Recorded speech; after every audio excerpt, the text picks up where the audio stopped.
ela aparece nesses 4 aspectos aqui. Ela aparece no Eruvim, capítulo 100, no Nidá, no Bava Batra e aparece também no Shabat.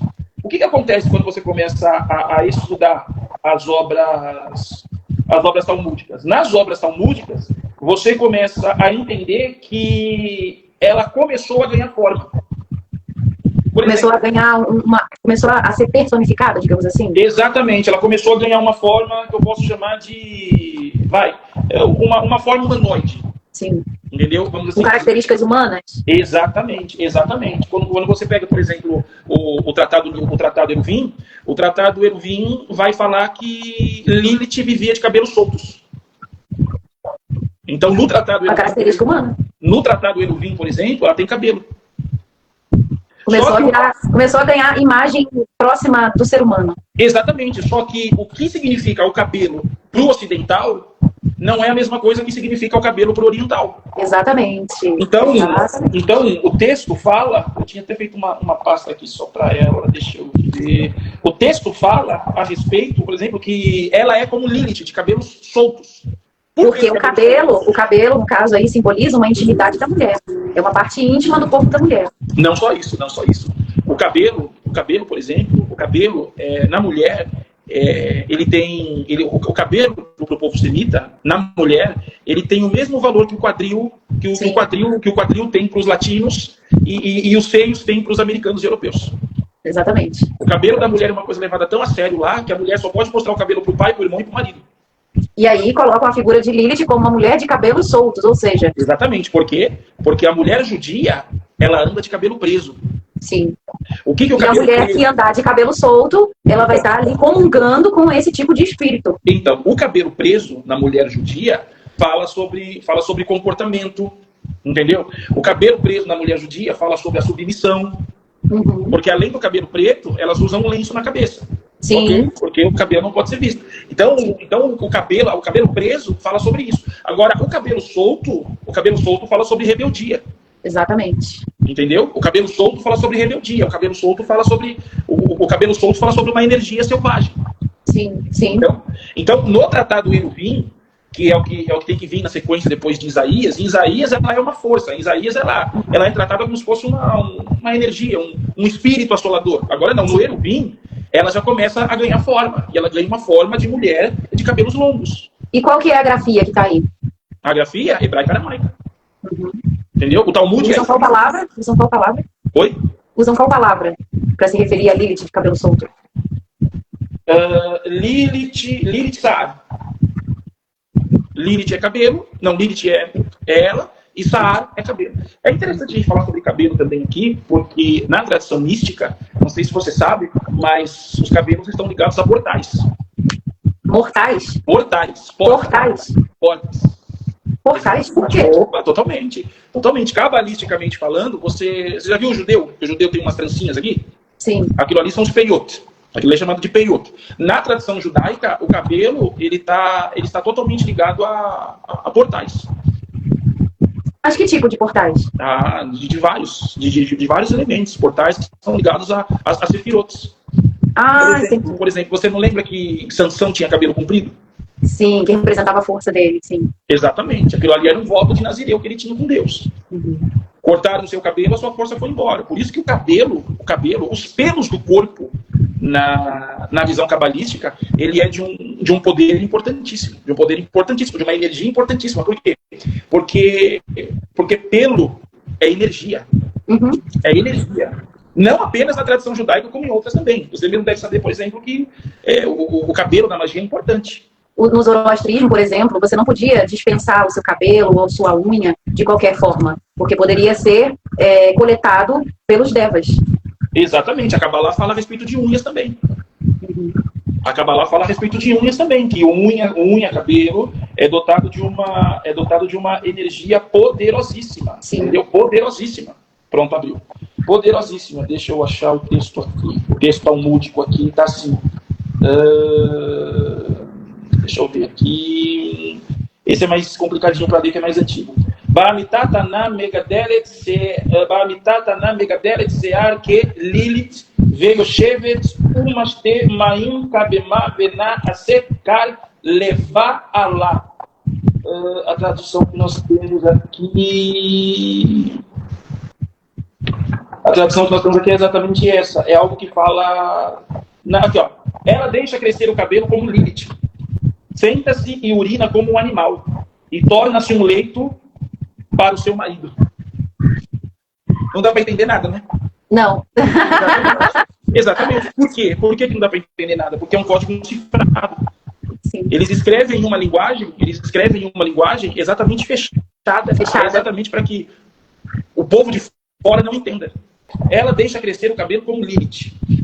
Tá? Senta-se e urina como um animal. E torna-se um leito, almofada para o seu marido. Esse é o trecho. É o primeiro trecho que nos apresenta ela ganhando a imagem e a figura de uma pessoa. De uma figura feminina. Ou seja, Lilith sempre representou também, isso é importante também colocar, uma figura feminina, uma força feminina, representante ao feminino. Exatamente. Essa é a informação que nós temos dela aqui. Há quem diga também o seguinte, no próprio Talmud, né, que o contexto imediato desse texto está falando sobre... Puxa, será que tem algum crente me ouvindo aí, cara? A live vai ficar salva. Os seus crentes vão assistir depois. Há quem diga na tradição, por exemplo, que o contexto imediato, né, é uma alusão a Gênesis capítulo 3, verso 16. E que, dentro da visão talmúdica, existem 10 maldições que Eva carregou pela desobediência. Não é interessante. 10 maldições que ela carregou, segundo a tradição judaica, sobre ela e sobre toda mulher. Só que é opinião rabínica, né, gente? Opinião rabínica é opinião rabínica. Sim, né? sim. Tá doido, a gente tem que levar em consideração o contexto da época. Exatamente. A gente não pode querer aplicar os olhos que a gente tem da cultura de hoje para conseguir compreender a cultura de ontem. Não dá. Então, as 10 maldições impostas sobre Eva. Tá doida para saber, né? Então, isso que eu queria perguntar agora. E tem alguma maldição que faz referência a um comportamento de Lilith? Então, aí que tá a grande questão. Lilith, ela aparece no texto como alguém que não aceita esses processos e por isso ela se rebela. Uhum. Entendeu? Como uma força e como uma essência, entendeu? Por isso os cabelos longos. Por quê? Porque nessa época não é natural uma mulher andar de cabelo solto. Sim, sim. Mulheres de cabelo solto nessa época eram vistas como prostitutas. E vistas também como uma ameaça para a sociedade. Exatamente. Se você, por exemplo, chega em alguns lugares do Oriente Médio com esse cabelão seu aí, periga de você ser sequestrada. Lá no Egito eu usei o hijab. Então, Egito, você quer um outro lugar perigoso? Aeroporto da Turquia. Aeroporto da Turquia? Perigosíssimo. Tem gente que some ali. Caramba. Eu passei pelo aeroporto dos Emirados Árabes. Foi mais tranquilo. Entendeu? Esse cabelo solto aí, seu. Duas coisas que lá fazem sucesso. Mulher de cabelo solto desse jeito e gordinha, né? E o quê? Gordinha. Gordinha? Opa, sim, eles pagam 20 camelos. É verdade.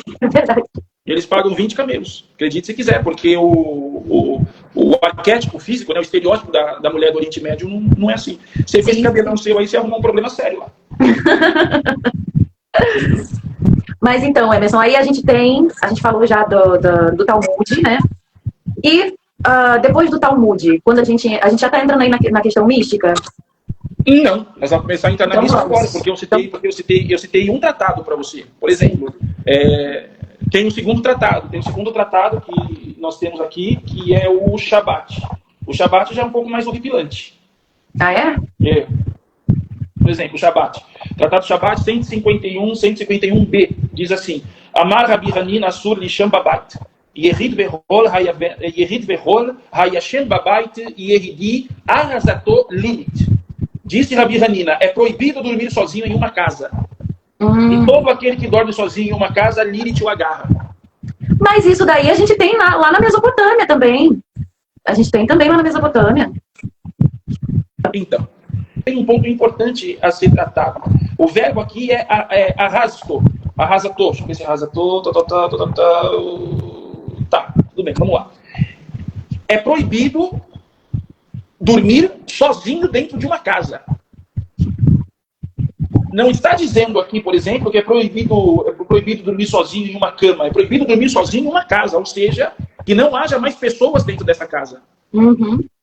Exatamente por quê? Por causa do terror do espírito noturno. Sim, exatamente. E isso é uma coisa que, se você parar para pensar e analisar até os dias de hoje, quem somos nós de dia e quem somos nós à noite? Como assim? Não entendi. Exatamente, porque aqui está falando o seguinte, que é proibido uma pessoa dormir sozinho dentro de um quarto. E todo aquele que dorme sozinho, Lilith o agarra. A grande questão aqui fala-se exatamente de quem é você de dia e quem é você de noite. Agora entendi. Porque de quando dia... você está, é aquela frase, né? Quem é você quando ninguém está te olhando? Exatamente, porque você de dia, você trabalha, de dia você tem adrenalina. Você está interagindo com outras pessoas, então de dia você tem um comportamento que deve ser adequado diante das outras pessoas. Exatamente. Agora, quando você está sozinho, qual é o tipo de comportamento que você tem? Exatamente. Primeira coisa que bate aqui, que ele avisa aqui, é a respeito da solidão. Do ser sozinho. Que aí, no caso, a solidão pode ser um risco para que a pessoa venha a ter comportamentos inadequados? Exatamente, de você viver dentro de uma casa sozinha. A primeira coisa que ele fala aqui é a solidão. A segunda coisa que ele apresenta aqui são os pensamentos. Por quê? Porque quando você está sozinho, você está de frente com o que realmente você é. Exatamente. Eu achei muito interessante isso. Muito. Entendeu? Exatamente. E por que Lilith poderia atacar? Porque a pessoa poderia ter comportamentos inadequados? Comportamentos inadequados que nós podemos analisar aqui. Em primeiro lugar, vícios. Isso. Vícios. Segunda coisa, aquele negócio de você não dormir, da tua mente ficar, do teu cérebro ficar a milhão. E a pessoa ter pensamentos negativos. Exatamente, né? Pensamentos negativos, depressivo, desejo de... Entendeu? Sim, esse desejo, pornografia. Exatamente. É interessante fazer até uma releitura para quem estiver do seu público assistindo, com relação aos dias atuais, aos dias de hoje. Exatamente. O que ele apresenta aqui, ele apresenta a figura como Lilith o agarra. Mas, na verdade, o que ele está apresentando aqui é um terror noturno. E esse terror noturno, ele é algo existente até os dias de hoje. Exatamente. E na época lá da Mesopotâmia, quando isso ocorria, falavam que Lamastro estava... Não, acho que era Lilitu, agora não lembro qual. Que furtava o sêmen dos homens para procriar. Ela furtava o sêmen dos homens para procriar os seus filhos demônios. Exatamente. Isso também era visto nessa época. Mas aqui eu acho uma coisa interessante que nós podemos olhar e fazer uma sincronia para os dias de hoje. Por quê? Sim. Porque a noite, ela tem uma energia diferente. Com certeza. A noite não é a mesma coisa que o dia. À noite você se sente mais à vontade. As maiores desgraças que acontecem mais à noite do que de dia. Tem uma questão até fisiológica aqui também, a gente pode acrescentar. A noite com relação conforme a gente vai gastando energia durante o dia, quando a gente chega à noite, você sabia que a nossa capacidade de decisão fica comprometida? Totalmente. A maioria das pessoas que se vingam é à noite. Roubo à noite. Não que não tenha de dia, mas à noite é maior. Assassinatos são à noite. Por quê? Porque à noite os olhos da sociedade já não estão tanto em você. Sim, e a mente da pessoa também fica muito cansada quando chega à noite. Exatamente. E ela tem dificuldade de raciocinar. Entendeu? E muitas outras coisas vão acontecer. Pode se deixar levar pelos impulsos, pode se deixar levar pelas emoções negativas, pode se deixar levar pela tristeza. Exatamente. E dentro da tradição judaica, existem as tefilotes, né? As orações que você faz antes de você dormir, exatamente para que você se livre disso. Sim. A recitação do Shema, a recitação do Shema Israel. Os altos cabalistas dizem até que se você for dormir sozinho, não tiver jeito, não durma com a porta fechada, durma com a porta aberta. Com a porta aberta? Uma fresta ainda que esteja aberta, porque também existe, em níveis mais aprofundados do Zohar, aquele pensamento do roubo do sêmen. Vamos então para a Cabala? Estamos chegando, calma, você não queria uma aula. Para Cabalá. Isso, exatamente. Que a Cabalá... Isso, exatamente. Então, a segunda figura que nós temos aqui agora é exatamente a figura de um espírito opressor, a figura de um encosto. Sim, exatamente. Entendeu? A figura de um encosto. Lilith entra na figura de um encosto, de depressão, de desânimo, de tristeza, entendeu? Ou seja, um processo mental que você vai entrar, que a gente fala de entrar na vibração daquela entidade ou daquele demônio e você ficar suscetível a ele. Exatamente. Que é o que a gente faz também para a gente se conectar com esses seres, esses demônios, essa entidade, com Lilith também, para que a gente entre na vibração dela. Então, agora o terceiro ponto que nós temos aqui é um ponto pesado. Vamos lá. Qual? É o Tratado Nidá, 24b. Ainda no Talmud? Exatamente. Tratado Nidá 24b fala sobre Amar Rav Yehudá, Amar Shmuel, Hamapelet, Demut Lilith, Imod Tameh Aledá. Disse Rav Yehudá, em nome de Shmuel, aquela que aborta uma forma semelhante a Lilith, sua mãe fica ritualmente impura pela condição do parto. Como assim? Falei para você. Então, você tem que se analisar todo o contexto imediato, né? O contexto imediato aqui discute a respeito de em que determinado momento se pode ser considerado um feto. Uhum. Em que determinado momento se pode ser considerado uma vida, né? E quais seriam os motivos legítimos para... Quais seriam os motivos legítimos aqui? E aí, eles apresentam esse trecho da Baraita que diz: aquela que aborta uma forma semelhante a Lilith. Ou seja, na concepção do texto, ele fala sobre alguém que nasce com um par de olhos, nasce com 2 seios, 2 mãos, 2 pernas e asas. O que simbolizaria essas asas? O que simbolizariam essas asas? O extremo do limite da concepção humana. Por quê? Porque é um exemplo para poder falar e tratar a respeito, por exemplo, daqueles nascimentos grotescos. Com deformidade? Exatamente. Fetos deformados. Exatamente. Grotescos. Aí, esse texto aqui, ele entra exatamente aqui na palavra. Demut Lilith. A forma de Lilith. Com características corporais humanas, incluindo algo muito medonho. Então, no caso, seria alguém com uma deficiência física? Não. Não. Seria alguém que nascesse com uma aberração. Uma deformidade, então. Uma deformidade muito... Uma deformidade muito abominável. Sim. Não fala, por exemplo, de alguém que nasce sem um braço, mas fala de alguém, por exemplo, que nasce com asas. Uhum. Para você mostrar o extremo, né? Exatamente, ele está indo exatamente ao extremo. Mas o que é interessante a gente parar e observar aqui? É interessante a gente parar e observar aqui como, no decorrer da história, o mito ganhou forma, o mito virou gente. O mito tem cabelo, olhos, par de seios, par de mãos e 2 pernas. 2 seios, 2 mãos e 2 pernas. Aqui ela já cria totalmente a figura de uma mulher. E aí, no caso, seriam só fetos femininos? Oi?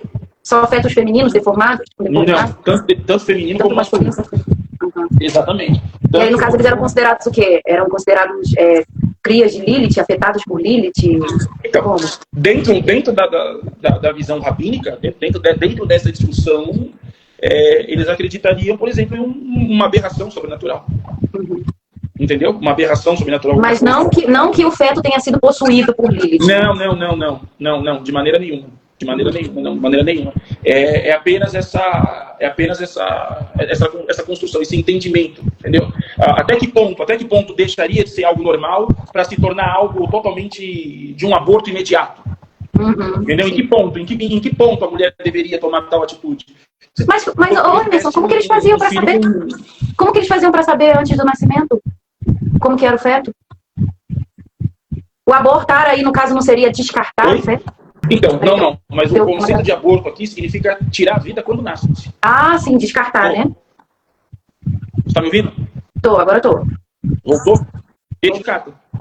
Entendeu? Bom. Ou seja, não é um aborto ainda, não é um aborto como a gente vê hoje, ainda no ventre. Não. O aborto assim que nasceu, o aborto aqui seria um abandono. Sim. Seria um descarte. Uhum. Entendeu? Seria um descarte. Não é o caso de um aborto natural ou de um aborto forçado, como nós vemos nos dias de hoje. Sim. Entendeu? Mas é interessante a gente observar tudo isso para a gente entender como funcionava a figura dela no judaísmo rabínico, né? Antes do medieval. Como as coisas eram vistas. Ela era vista como alguém de cabelo, ela era vista como alguém que assombrava e se agarrava... As casas, das pessoas sozinhas. Se agarrava nas casas, porque olha que coisa de se pensar aqui. Vamos lá. Vamos supor, um cara que foi casado, de repente num acidente de carro, perdeu as filhas e a esposa. Esse cara morando sozinho na casa dele, a casa dele não virou uma ruína? Com certeza. E a cabeça dele também. Exatamente. E a essência lilística vivia onde? Em ruínas. Sim. Então, qualquer lugar que haja tristeza, qualquer lugar que haja ruína, desolação, abandono, desordem, é um caminho propício para a energia lilística estar. Exatamente. Sim. Entendeu? É um lugar propício para que para que, por exemplo, ela poderia estar... E ele diz que ela se agarra, como se fosse uma mulher apaixonada no homem solitário. E até o momento a gente está vendo que Lilith nunca representou nada benéfico, né? Nunca. Sabe e aí você me diz, Emerson, como que Lilith virou como que Lilith vira a face negra de Sofia? Então, você sabe que eu estudei isso ontem, né? Eu estudei isso ontem e eu fui dormir.